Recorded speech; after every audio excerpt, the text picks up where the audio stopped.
Praise be Jesus and Mary. Now and forever. Today we're going to continue our reflections on prayer, which we started last week, and we're going to speak about today the type of prayer which is called infused recollection. Recollection means to concentrate on the presence of God. It means that your mind is attentive to His presence with you and also inside of you. When are we recollected? Well, we're recollected when we're not being pulled left and right by our impulses and emotions, for one. When our memories and our thoughts are quieted, when we're not letting our imagination run wild, and also when we're letting go of all the interior noise and activity and disorder that we have inside of us, and we're embracing the order and the peace that comes with the presence of God. So recollection occurs when we turn our minds inward, as it were, not seeking ourselves, but seeking and focusing on God, who dwells in us and who is with us. The apostle says in 1 Corinthians 13:5, he says, "Love is not self-seeking." So it's the Lord of love that we're seeking when we're recollected. And recollection is doing what Jesus also says in the gospel. When he says, "Remain in me," he says that in John 5:15-4, and he says a few verses later, he says, "Remain or abide in my love," John 15:9. Again, that's what we're doing when we're spiritually recollected, when we're living with God in the present moment, in the loving presence of God. The opposite of recollection is what's called dissipation, which is basically the state of your soul when your mind and your heart are immersed in worldly things. When Jesus gave the parable of the sower and he talked about the seed sown among thorns, he said that the cares of the world and the delights and riches choke the word and it proves unfruitful. Matthew 13:22. That's a good description of a dissipated soul. Their heart and their mind is everywhere except with God, everywhere except with Him. So if you put the adjective infused in front of the word recollection, it means recollection that comes from God Himself, not from our own efforts. And that's what the fifth level of prayer is about. That's why it's called infused recollection. Let's listen to what St. Teresa of Avila says about this in a letter that she wrote to Father Rodrigo Alvarez. She wrote this. She said, "I call supernatural prayer, meaning infused recollection, prayer which we cannot acquire with our strength or diligence, although we can do much as far as preparing to receive this prayer. The first supernatural prayer that I experienced seemed to me to consist in an interior recollection felt in the soul. It seems that the soul has within it," she says, "other senses like those of the body, which at times, desiring to subtract themselves from the tumult of exterior things, takes the senses away with it." So St. Teresa is saying that the soul has its own senses that at times want to get away. They want to get away from the exterior things. They want to take the senses with it. I think she's referring there to the intellect, the memory, and the will, the powers of the soul. So you want a picture of this which might be helpful. You can think about a mom who maybe brings her 3 children together and she wants to get them out of the house, maybe get them out of the city, so she puts them all in a car and they all go together, the mom and the 3 children, they all go in the car somewhere off in the country to take a break from things, somewhere off to God's country, if you want to continue the illustration even further there. I think that fits in a little bit of what St. Teresa is saying here. She continues, she says, "The soul feels the desire to close its eyes in order not to see, understand, or feel things except for that with which the soul is occupied," meaning keeping company with God alone. One doesn't lose the use of one's senses or powers with this prayer. The powers of the soul are fully active, but they're completely occupied only with God, unquote, says St. Teresa. St. Teresa speaks of this type of prayer, the infused recollection, in the 4th mansions of her book, The Interior Castle. We'll quote from there how she describes it in her book. She says this, "Don't think this recollection is acquired by the intellect striving to think about God within itself, or by the imagination imagining Him with Himself. Such efforts are good and an excellent kind of meditation because they are founded on a truth, namely, that God is within us. But this isn't the prayer of recollection because it's something that we can do with the help of God, as should be understood with everything. So she's saying that there's a way that we can make ourselves recollected by making an effort to focus on God's presence and quieting our mind down. But that's not the type of prayer she's talking about in the 5th level here. She continues, she says, but what I'm speaking of comes in a different way. Sometimes before one begins to think about God, these people are already inside the castle, she says, meaning that they're people who are already at this level of prayer, at times are being drawn into this deep form of recollection, even without making an effort to think about God. And she continues, she says, I don't know in what way or how they heard the shepherd's whistle, meaning that she doesn't know how they heard God calling them to prayer. She says it wasn't through the ears because nothing's heard, but one noticeably senses a gentle drawing inward, as anyone who goes through this will observe, for I don't know how to make it any clearer. It seems to me I have read where it was compared to a hedgehog curling up or a turtle drawing into its shell. But these creatures draw inward whenever they want.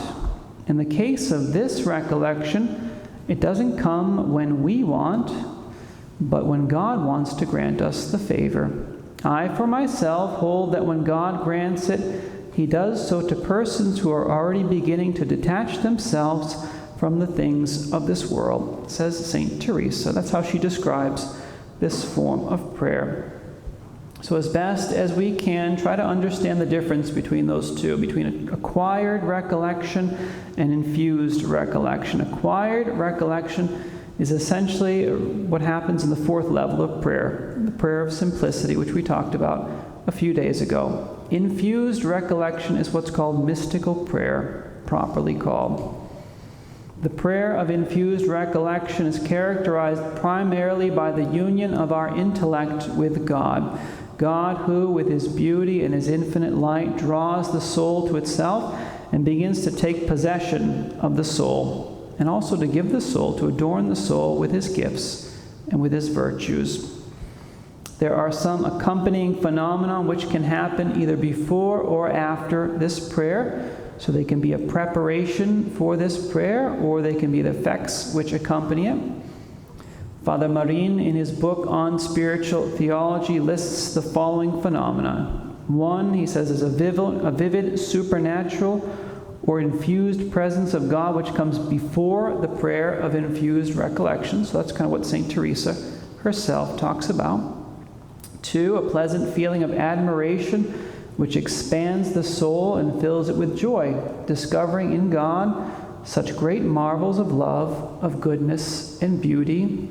3, a profound spiritual silence in which the person or the soul remains astounded, absorbed, engulfed, and it can almost feel annihilated before the greatness of God. And 4, very clear lights or insights regarding God and his mysteries. A person can actually gain a greater understanding of God in this prayer than through years of study and years of meditation.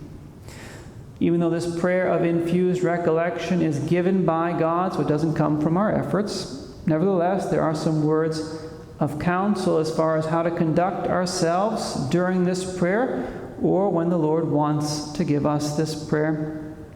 And these are the pieces of advice. 1, if you're praying vocal prayers or meditation, you don't stop those prayers until you feel called to do so by the Lord. So this kind of recollection cannot be forced. Can't be a choice of ours. We can't force the choice to do it. 2, you should immediately stop your reflections or interior discourses when you feel attraction to do so by God's grace, when the Lord begins to take hold of our interior faculties, as it were. However, St. Teresa warns that we shouldn't just stay in prayer with an empty head and an empty heart, as it were. So we shouldn't just stand there kneeling or sitting in a Buddhist type of nothingness. She says that's not very fruitful. Christian prayer is about union with God. It's about our encounter with him, not about freeing ourselves from all desires or emptying ourselves interiorly so that we can become one with the universe or anything like that. That's not Christian prayer. Yes, we should try to quiet our senses and our mind and our emotions as well. But in prayer, the goal is communion with the living God. That's the goal. Not communion with nothingness. Okay. The Lord says through the psalmist, he says, "Be still and know that I am God, supreme among the nations, supreme on the earth." Psalm 46, verse 10. He doesn't say, "Be still and know nothing." He says, "Be still and know that I am God." God calls us to quiet our interior powers of the soul, and he draws us to himself so that he can give himself to us. And when we sense that he is doing that, we need to abandon ourselves to his action. We need to let him take the spiritual wheel, if you want to think about it in that respect. The last counsel regarding infused recollection is to work on giving yourself completely to the interior life when and if these sort of things start happening to you. Father Marine says that someone who receives this type of prayer from God is destined really for great things spiritually. And if they persevere in prayer and in doing God's will and detaching themselves from the things of the world and practicing virtue, then they're going to climb very high on the mountain of the Lord. What's very helpful to facilitate this prayer, what's helpful to facilitate this prayer in the life of prayer and virtue itself, there are a few things. One, try to be habitually recollected, so practicing interior and exterior silence, especially for contemplative religious. That's very important. But according to our state of life, we should do that if we feel called to this prayer. Also, what's helpful for facilitating this prayer? 3 things would say St. Teresa. Humility, humility, and humility. All 3 of them together. But we need to be profoundly humble because God enjoys the company of the humble. That's who he likes to be with. Above all, we need to cultivate a great love for God in our hearts, which should inform everything that we do. It should really inform our entire life. So when we're preparing meals or for ourselves or for our family, we should think, well, I'm preparing this for Jesus. When we bring out the trash, we should say, I'm doing this for the Lord. I'll do this for him. Or when we work, we should offer our work to him. When we sit down or eat, we should invite him to join us. Especially if you have an empty chair at the table, invite him to join you. We're driving down the street and someone cuts us off. Should we think that's Jesus cutting us off? Maybe not. Maybe we should think, maybe Jesus wants me to pray for this person. That might be the easiest thing to do. The deeper our prayer life becomes, the more we should see things from a supernatural perspective and do everything with the Lord and for him. As the apostle says, whether you eat or drink or whatever you do, do everything for the glory of God. 1 Corinthians 10:31. So if we learn to live that way, then the gentle, small voice of the Lord will come calling on us often, calling on us to deeper prayer with him, calling us out to God's country, if you like that image, to borrow from what we said a minute ago. He'll be drawing us more and more into recollection and contemplation. So let's ask Our Lady for the grace to understand these things, at least some of them, at least the things that she wants us to understand. Let's also ask her for the grace to be more open to the work of God in our minds and in our hearts and in our lives. Praise be Jesus and Mary, now and forever.